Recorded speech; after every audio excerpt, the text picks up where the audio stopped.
Muhammad itu tentang pasukan daratnya. Bagaimana Nabi berperang pada perang Uhud.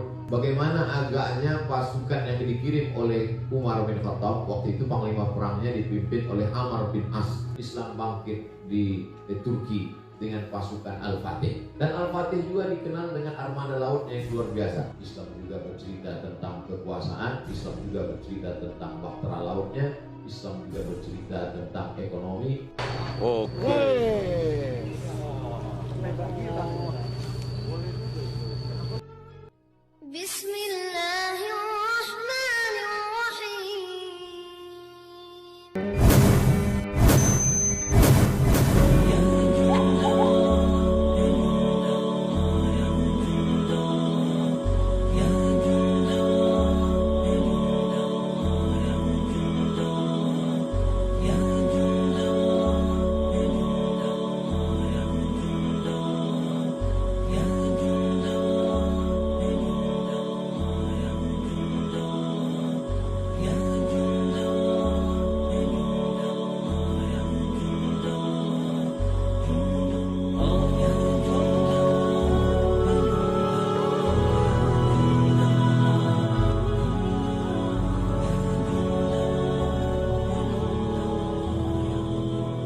Banyak terima kasih terutama pada Bapak Komandan Kolonel Nawawi beserta Bapak-Bapak perwira, keluarga besar. Tidak dapat saya sebut satu persatu, hanya Allah yang dapat membalas. Dalam hadis Nabi dikatakan, man ahsana ilaikum, siapa yang berbuat baik kepada kamu, fakafi'uhu, balaslah. Fa'ilam tajidu, kalau kamu tidak mampu membalasnya, maka fad'u lahu, doakan. Oleh sebab itu di akhir majelis ini, sebagaimana dipesankan tadi, insya Allah kita akan mendoakan khusus untuk Brigade Keempat Marinir dan untuk kebaikan bangsa Indonesia, negara kesatuan Republik Indonesia ke depan, insya Allah. Agama Islam tidak hanya agama ritual, agama doa, agama zikir, tapi juga agama yang bercerita tentang kekuatan pasukan. Selama ini diceritakan Nabi Muhammad itu tentang pasukan daratnya. Bagaimana Nabi berperang pada perang Uhud, kemudian perang Badar, perang Uhud, dan perang Ahzab, perang lainnya. Tapi juga kalau kita baca sejarah, ketika Nabi meninggal digantikan oleh Abu Bakar Siddiq 2 tahun lamanya. Kemudian Abu Bakar meninggal digantikan oleh Umar bin Khattab 5 tahun lamanya Umar. Dan pada masa Umar inilah pasukan pertama sampai ke Mesir. Kita tahu dari kota Madinah ke Mesir itu tidak jalan darat, tapi mereka melewati Laut Merah. Saya ketika menjadi mahasiswa di Mesir, itu kami juga melaksanakan ibadah haji melalui jalan laut dari Kairo, naik bis 7 jam menuju pelabuhan Suez. Dari Suez itu 2 hari 2 malam naik kapal laut sampai menyeberangi Laut Merah menuju Jeddah. Jadi pada saat itu kami membayangkan bagaimana agaknya pasukan yang dikirim oleh Umar bin Khattab. Waktu itu panglima perangnya dipimpin oleh Amr bin As, menyeberang dari Asia menuju Afrika Utara, karena Madinah itu di Asia sedangkan Mesir itu di Afrika Utara.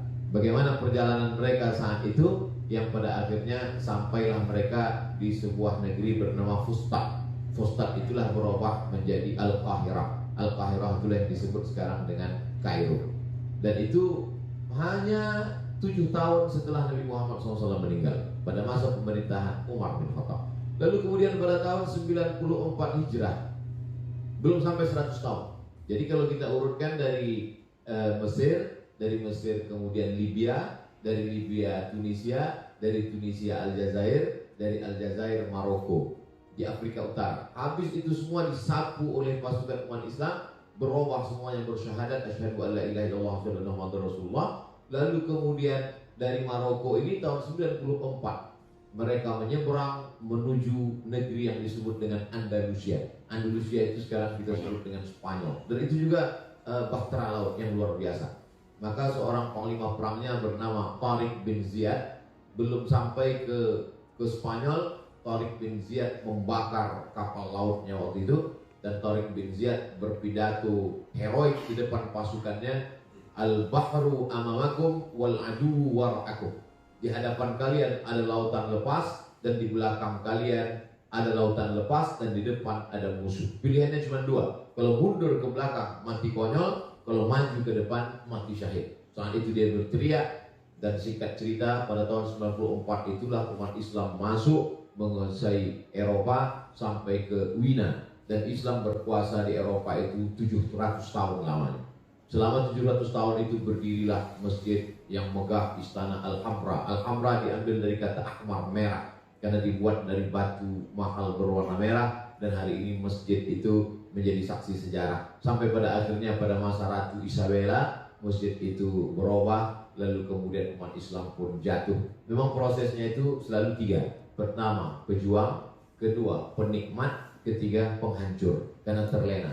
Tapi umat Islam itu memang seketika dia berjuang, kemudian sampai pada masa penikmat, lalu kemudian terlena, hancur di bagian Eropa. Tapi kemudian di abad yang sama juga Islam bangkit di Turki dengan pasukan Al-Fatih. Dan Al-Fatih juga dikenal dengan armada lautnya yang luar biasa. Karena Al-Fatih waktu itu bisa menguasai Konstantinopel bukan melalui darat, tapi bagaimana kapal-kapal itu dari atas bukit, lalu kemudian kapal itu bisa diangkat, mereka pikul, lalu kemudian diseberangkan, dan kemudian menguasai, mengepung Konstantinopel. Maka Konstantinopel pun direbut 500 tahun, sampai pada akhirnya tumbang pada masa kekuasaan Mustafa Kemal Atatürk pada tahun 1924. Jadi bercerita tentang Islam. Islam adalah agama yang kompleks. Di sana bercerita ada ritual, ada zikir, ada doa. Islam juga bercerita tentang kekuasaan. Islam juga bercerita tentang bahtera lautnya.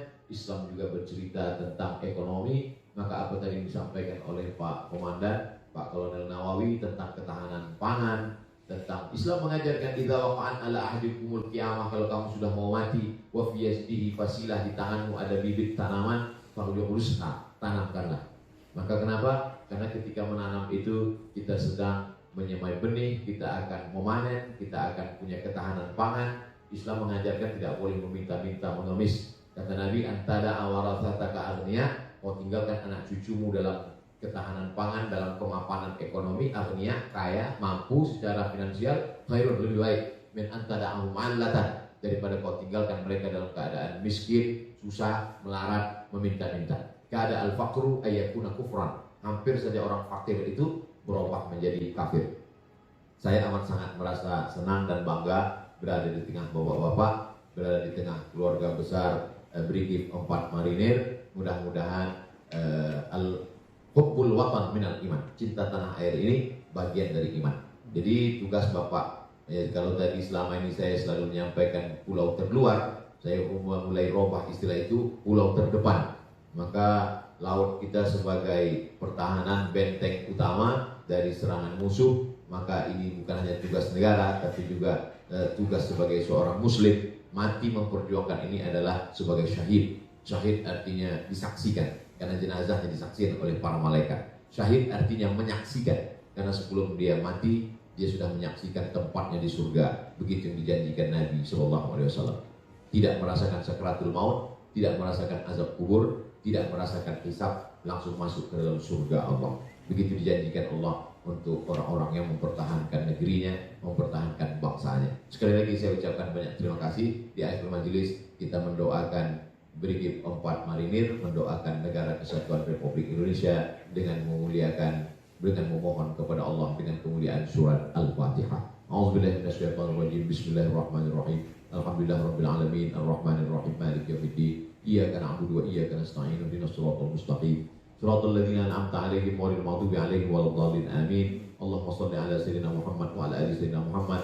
Allahumma anzil rahmata was salamata wal barakata 'ala hadhil jamaah. Turunkan keselamatan, kerahmatan, keberkahan kepada seluruh jamaah yang hadir ini ya Allah. Bil khusus jamaah Brigif 4 Marinir, qawi imanahu, kuatkan iman pasukan ini ya Allah. Sahih ajsadahu, kuatkan, sehatkan tubuh mereka ya Allah. Waj'alhum, jadikan sebagai benteng negeri kami, Negara Kesatuan Republik Indonesia ya Allah. Allahumma ja'alna minal ladzina yastami'una al-qawla fayattabi'una ahsanah. Jadikan kami orang-orang yang mendengarkan ucapan yang baik, mengiringinya dengan amal yang baik. Allahumma ja'alna minal mustaqimina fi sabilik. Jadikan kami orang-orang yang istiqamah berada dalam jalanmu ya Allah. Allahumma rzuqnal istiqamata 'ala syari'atil gharra wa tariqatil bayda. Berikan kami istiqamah dalam la ilaha illallah Muhammadur Rasulullah. Allahumma ja'al hadzal balada baladan aminan mutma'innan ya'tihi rizquhu min kulli makan. Jadikan Negara Kesatuan Republik Indonesia negeri yang aman, damai, terbuka pintu rezeki dari segala penjuru. Allahumma khtim lana bi husnil khatimah wa la takhtim alaina bi su'il khatimah. Tutup usia kami, amal kami dengan amal husnul khatimah, jangan kau tutup dengan su'ul khatimah. Allahumma dafa'na al-ghala wal waba wal fahsya wal riba wal zina. Angkat malapetaka, bencana, musibah, bil khusus wabah Covid-19 ini dari negeri kami ya Allah. Allahumma ja'al akhir kalamina inda intihai ajalina. Jadikan akhir kalam kami ketika ajal kami sampai, yang terakhir keluar dari mulut kami la ilaha illallah Muhammadur Rasulullah sallallahu alaihi wasallam. Rabbana atina fid dunya hasanah wa fil akhirati hasanah wa qina adzabannar. Wa sallallahu ala sayyidina Muhammad wa ala alihi wa sahbihi wasallam. Walhamdulillahirabbil alamin.